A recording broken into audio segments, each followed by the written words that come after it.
Well, good afternoon, folks. I am Cheryl Allen, working as the Deputy Superintendent at the OPI. And the purpose of this meeting again is an EANS for the non-public and doing some follow-up there.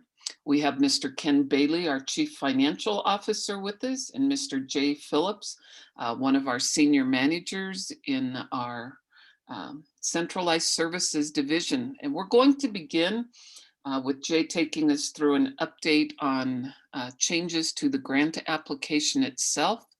And then we will move into a straight Q&A session. So the questions that you have, if you will simply type them into the chat room between us and our Chief of Staff, Sarah Swanson, that has joined us as well. We'll make certain we monitor that carefully. And Ken and Jay will be the predominant responders to your questions today. So without any further ado, Jay, over to you.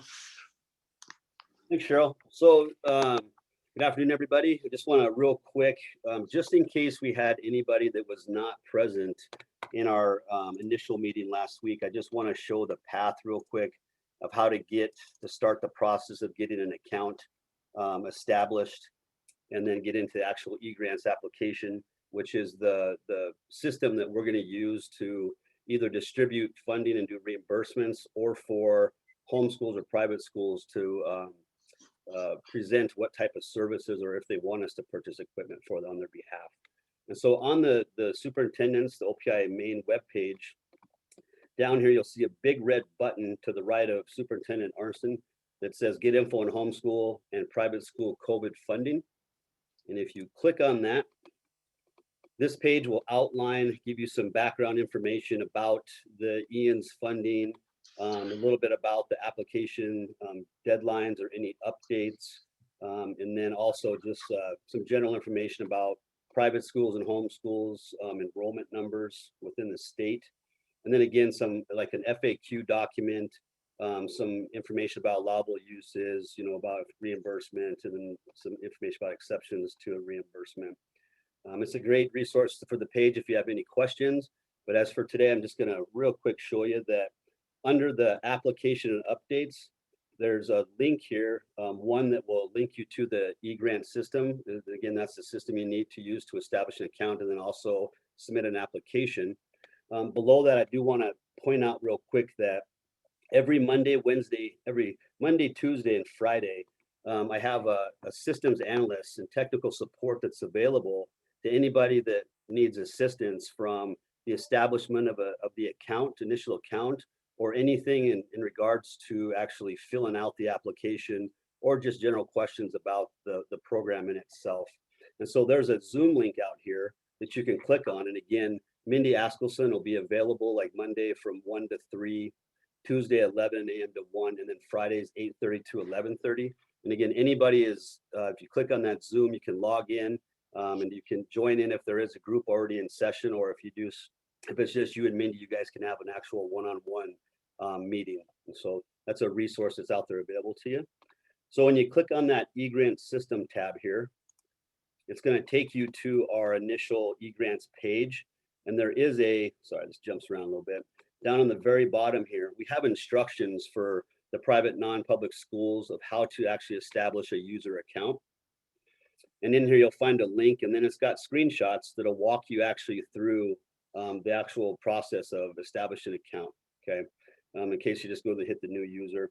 The one thing I do want to mention is when you're coming in here, if you are a homeschool, some of this language, again, even for private schools, is kind of foreign to you, understanding that a legal entity is really, we're just talking about the school, and the authorized rep, and that's the person that's going to establish the account, and also be the one that's going to complete the application and then submit it and do any requests for services or for a direct disbursement coming back to you.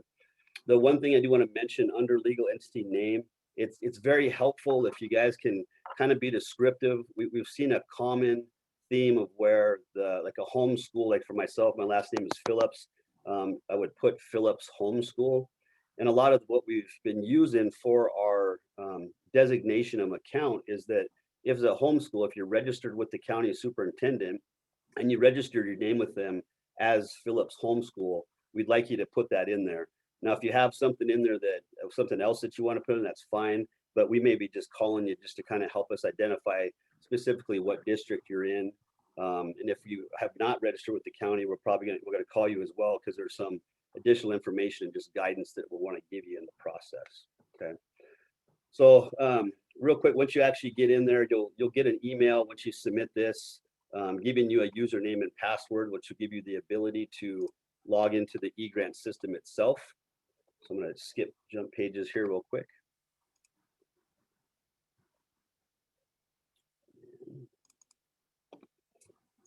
Once you actually get your username and password, you'll come into the eGrant site. And please notice this says test, is so I can show you guys just some of the background stuff. And so you'll just put in your username that you were given and then the password. You'll go to log on.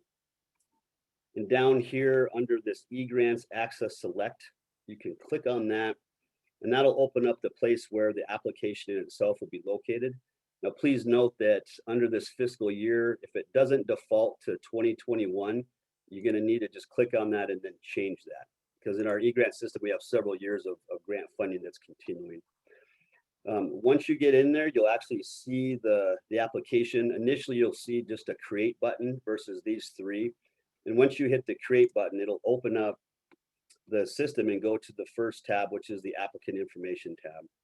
And at this point, this is the only thing that you'll need to fill out. And really, it's just the designation if you're a private school or homeschool, the applicant's first name, last name, and contact information. And then one thing to note, a couple changes here from last time if you were here, or if you're new coming in. If you are a school that was registered with the county and we had you in OPI's database, we have the initial or what was reported enrollment count. And so if you log in and you are registered and we have that number, these fields will already be pre-populated. Okay. It'll also pre-populate the district that your homeschool or private school resides in as well. If you log in and you don't see any information there, please go ahead and go ahead and type in the amount of kiddos that you got, whether it's in the K-8 or in the 9-12 designations, and then also the public school district that you reside in. And if you click on this public school district, it actually brings up all of the districts within our state. Okay. And if for some reason something doesn't look right or you're not sure which one to select, please contact us. We'd be happy to walk you through that. We have in here in blue, we have Mindy Askerson's contact information, her email, and her phone number. So if you have questions, please reach out to her. And one of the new things that if you were in our initial meetings is this box here, it'll say number of low-income students.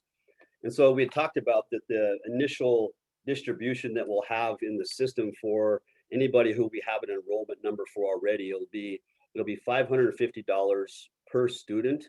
And then after the June 1st submission close deadline, then OPI is going to do an assessment to see participation. And then we'll also do a supplemental for anybody who has reported a low-income student. And the current, what I'll call base, is $1,100 per low-income student. And that's subject to change because our assumptions is based on the fact that if all the homeschools in the state of Montana and all private schools participated, that was how we figured out just our base and then also the initial distribution for low income. Now, as we identify, we closed the application in June, we'll have an actual accurate count of how much participation we have. And so those numbers will actually maybe go up more than anything as for like how much is available for per student, whether it's the base allocation amount or the per low income student.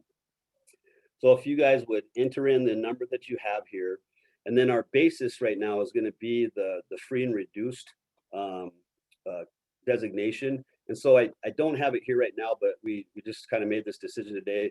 There will be a link here to the form that you'll need to fill out. And then once you fill it out and sign it, we'll have you do like an upload in the system. And then that way we have it at OPI here. We not only have your number of low income students, but then we've got your attestation as to the designation as low income. Okay. Anybody again who hasn't here, we do have some of that information that talks about allowable uses for the program. Some of this is a little bit different because it's a private school. operationally, you're going to have a little bit different scenario as to how those funds can be used versus a homeschool. So as you're reading these, again, if you have questions, please feel free to reach out to us, and we can walk you through that and kind of talk about what types of activities or equipment you think you want to purchase or have purchased that you're going to look to get reimbursed for, and we'll kind of we can help you with that. Okay. So again, that's kind of just the initial page right now that we're asking folks to fill out. And then once we, again, OPI kind of gets the final numbers and we get your final allocation amount, then we'll have you guys go back in there and actually fill in your budget pages and budget for it, and then do the submission itself. And so I'm going to stop there and see if we got questions. And kind of Cheryl said, I'm just kind of going over just the changes itself. But anybody, again, if you are and weren't here for the first one and you want us to kind of walk you through a little bit more of the budget pages and kind of how that's going to work, feel free to contact us. We've gotten a lot of calls, and it's actually been great. We're building great relationships, and everybody seems really enthusiastic about the way we've got it designed. And I also want to thank everybody. We've actually had a couple glitches in it, and also a couple things in our process that people have identified and have given us that information. So we've been able to enhance our process a little bit. And so by all means, if you guys see something that doesn't make sense, or you think that maybe we could change to make it easier on your end, please feel free to reach out to us with that information. So. Yep. Thank you, Jay. I appreciate that overview. We do have questions already. And so I will read the first one and rely on Sarah to do the second, so we keep them moving. Is there an option to correct the enrollment numbers if they're not accurate? So if it pre-populates, how would someone go about correcting the numbers? So there are a pre-populated number, but they are also changeable. So you can revise the number that you have in there. And so what we're going to do is at the end of it, we'll do a quick analytic review, see if there's anything that we had for our reported numbers in comparison to what the applications actually reflect. And if we see those discrepancies, then we'll reach out to you and talk to you about where those numbers come from, and just make sure that we're in agreement that those are accurate for the calculating the distributions. But yes, you can make a change to that. Thank you. Thanks, Jay. How do you define a low-income student? Let me answer that one, Jay. Yep. So, because I've been agonizing too long over this about how we're going to do this, to tell you the truth. With the equitable share process for Title I, we basically adopted that for the first ESSER program, and had put out guidance to all the school districts saying, here's how the department has defined poverty measures. And there are 5 different ones you can use, and you should discuss with your private school the most applicable and decide which one fits. And we'll still adhere to that, but I want to try and make it as simple as possible. So the process will be, there will be a default to use the census poverty rate for the school district that you live in. Again, even though you're private, it's determined by school district. So for example, if the poverty rate in the district that you live in is 25%, let's say, and you have one kid in your home school, then you'll be given credit for 0.25 of a kid for allocating low income money. If you have one kid and you are low income and you want to get the full share of that income, then the first step we'll ask you to look at is to complete the free and reduced price form that Jay referred to, which basically on that form, if you're currently in, for example, the SNAP program and others, you just have to put your case number in there, and then you don't have to give us any further information. If you're not in one of those programs, you will have to fill out income information for determine of whether you meet the poverty threshold or not. And then as a last step is, if you don't feel, and this is probably more for the private schools than for the home schools, if you don't feel that this step also doesn't truly recognize the nature of your students and community, then you would contact us, and we'd be glad to look at the other measures that the department has approved And if there's something that fits, we'll be glad to do it. Again, what we want to do here is to try and make it easy. So you can accept what the default is. You can look at the free and reduced price lunch form and decide if you want to fill that out. And if you're still not, you still don't think that this is fair, contact us and we'll try and work with you. So let me pause there and see if that question of how do you define a low income student, if anybody's got some comments or questions on that, because it's really key to this program working. I have a question. Quick question about that.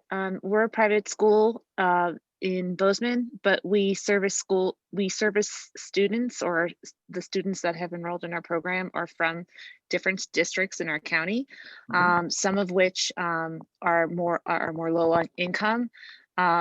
So, how does that work for us? Since we are affiliated with our home district as far as title exceptions are concerned, we don't receive those funds from the other districts, but we do have families that would fall in that category living in other districts. It's very confusing, I'm sorry.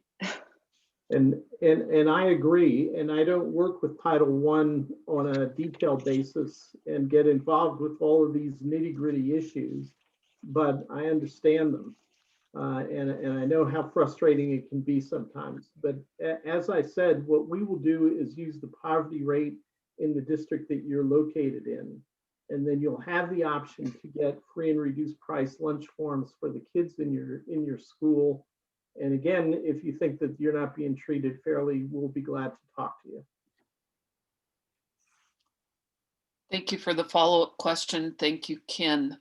The next question is, what if your enrollment data wasn't accurate? Should it be corrected and wait to hear from you before proceeding to entering allocations and budget pages? Yeah, so I'll touch back again that those fields within the application, you can update them to if you feel like the enrollment numbers are different. And then there's, I guess, two scenarios. One, feel free to reach out to us and start the discussion, or if you want to wait, like I said, we'll do kind of a analysis of some of if there's any differences in what we had reported versus what was put into E-grants, and we'll reach out to you and have that discussion. And by all means, we want to make sure that we have that resolved before we do any type of final allocation for everybody. So. Thanks, Jay. The system is requesting a W-9 at the bottom of the application. Is that applicable to everyone? And so, yes, it is. We've had lots of questions about that. Because the state and the private and home schools, we have a brand new relationship with you guys. And so one of the things that we have the ability to do is to provide reimbursement for allowable costs that you've incurred going back to March of 2020. And so in order for us to actually provide a reimbursement, we actually have to set you up what I'll call as a vendor within the state's accounting system that gives us the information that's necessary so that we could make a payment to you directly. Now, in saying that, I know there was some concern about that sensitive type of information. And so the application itself, we understand not only it is asking you for some financial information, but we're also asking you to report to us like low income number counts, providing forms that helps us to, make the identification and designate those students as low income. But all that information actually has a security network around it so that people don't have access to that shouldn't. And so only those within OPI that should have access to it will be accessing that information and using it to set up the new accounts. And then also any of the information for low income, only those who are filling out the application. And then again, anybody internal here in OPI have access to that. And so the information is secure. Again, that's one of the discussions we have up front, because we have not only with this program, but with other programs as well, like with our, IDAB, the special education dollars, our Title I, we have lots of sensitive information that we have to make sure per federal regulations that is secure. And so anything you give us, please rest assured that it stays with us and it is secure. So Jay, isn't there some way we can send a check to someone in the state system without a W-9? There isn't, no. Right. You know, in the one way that I explained it to one of our homeschoolers is, you know, even us as OPI employees, as state employees in our state system, we're set up as, I'll call again, a vendor because we receive paychecks. And so our state system, again, all of us that receive money from the state has to have an account, you know, so you not only do you have an E-grants account for the, you know, the application, the submission of requests, but then you'll also have an account that we'll set up on your behalf with our state system as well. So, and if anybody has any, you know, issues with that or wants to discuss further, like, please feel free to contact me directly and we can discuss that. Thank you, Jay. Is this still just for homeschools that started on or before March 2020? Ken, we'll take that over to Yes. you. Yes, it is. It's actually March 13th of 2020. What I will say is that the latest version of aid is the American Rescue Plan Act. It also has funding for emergency assistance for non-public schools, and we still have not received guidance from the department on that program specifically as to whether there'll be a relaxation of that rule. So that is the one thing that I'm still waiting to see. But this requirement of being in existence before or by March 13th, 2020 is required. Thank you. Thanks, Ken. Do you have a good contact email or website to go to for further individualized questions? And perhaps you could share that in the chat box. But I just put in there Mindy's phone number and myself. And so if anybody has questions, feel free to contact either one of us. And I'll put mine in too, but again, I think as Jay showed before, if you go to the website, one of the key things that you've got there is that Zoom meeting that's open 3 days a week, where you can click on there and be live with someone. Great. The next question is, if I understand correctly, a private school could have taken the first PPP loan but not the second, and be able to apply for this grant. Is this correct? So we don't know yet. I believe Ken is the answer to that. You are correct that if you got the PPP loan, that you would not be eligible for this first round of the EANS dollars. But as of date, I don't think we've gotten any guidance from the Department of Education in regards to the PPP loans in the second round of funding. Have you seen anything else, Ken? Yeah, I have a note to myself. I want to go and look back at the guidance from the department to make sure that it's not in there already. So we will follow up with that. Thank you. For the EANS, we must apply via eGrants. I know that for our school, everything title had gone through the public schools. Is this correct? Yes, this is a specific change because the first ESSER grant did have an equitable share process similar to Title I. There was a lot of controversy about that process. And in both the second ESSER allocation and in the current one, the third one, money was separated out and allocated specifically to go to private schools, and it was given to the state to administer that as opposed to going through public schools. And to add to that a little bit, and the complication is that for this first round of EANS, that OPI, we have the ability to distribute funds directly to private schools and homeschools. But the second round of money, we won't be doing any actual reimbursements. It'll be that we'll purchase any equipment or provide services directly, kind of like the relationship that you have with the public schools now.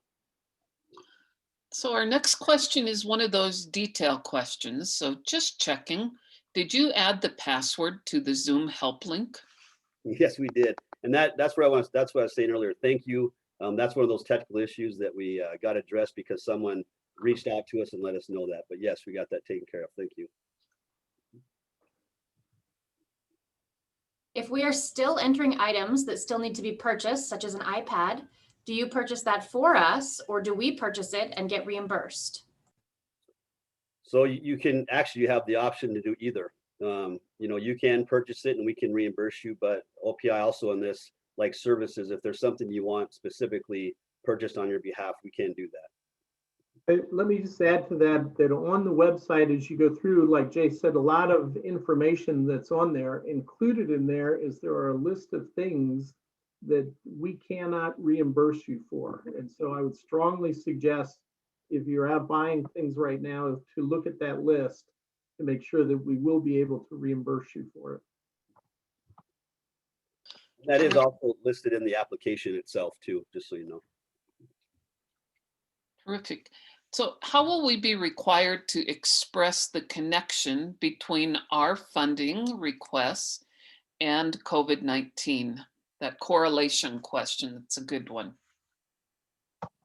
Yeah, I agree. On all the work that I've done on the ESSER grants so far, that's usually the question that needs to be answered, is how is this expenditure related to COVID-19? The act is very open in terms of the kinds of expenditures that can be made. But at the beginning of this, for the expenditures, you have to be able to say something like, I am doing this because of COVID-19. I took my, I had to go to more online learning. So I needed a computer, or I needed this kind of equipment. I used to part-time go here to get this type of instruction. Now I'm doing it all myself, so I need curriculum.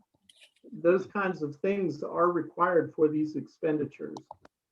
For all of the ESSER grants, they have this overarching requirement that the funds be used to prepare for, respond to, or prevent the coronavirus. And so you do have to have that kind of explanation. Thank you, Ken. Do we understand correctly that the cap per student is $550? So that's our initial base allocation now. And so again, what we did is we took what we have reported for enrollment for private schools and homeschools, and we came up with an initial base per student amount, and that came up to be the $550. And then the remaining amount, we did a general allocation method where it came out to where it's $1,100 per low income student. Now, again, that's completely based on participation. And that's part of the reason now why we're having everybody go out there, initiate the application and fill out that initial information. Because once the actual submission date window closes for the application, then we'll have the actual participation counts. And so there's a likelihood that 550 per student base amount will go up, as well as the 1,100 for the low income students as well. And so that right now is the minimum that you would receive at this point, not a cap.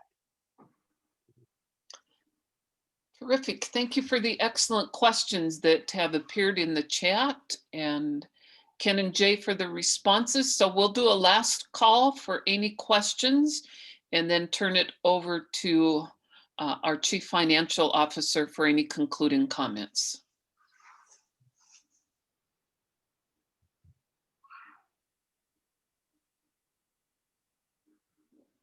So we have an additional question. Our homeschool was established before March 2020 with one student. My other child began homeschool in the fall of 2019. How many children do I count? Fall of Fall of 2020. 2020, yeah. That I understand it now. So last time we had the session, I made an analogy to private schools in this regard, that if, for example, a private school was in existence before March of 2020 and had 100 kids enrolled, and as of this past fall, they have 130 kids enrolled, then their enrollment for this program is 130. And so similarly, if you were already a registered homeschool before March of 2020, and now you have more kids, all of the kids are eligible.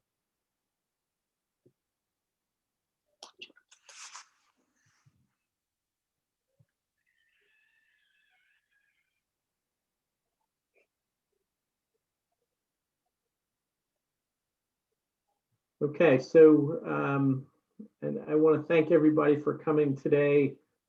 Again, we are working diligently to try and make this as simple as possible. And our desire is to get these funds into your hands so that you can use them for the benefit of your students. We have no reason to keep anyone from participating at all, except that we're obligated to adhere to the requirements of the grant. So if at any time you feel like somehow this isn't going right, or you don't understand what's going on, please give us a call, because our intent is to, again, get these funds into your hands so you can use them for the benefit of your children.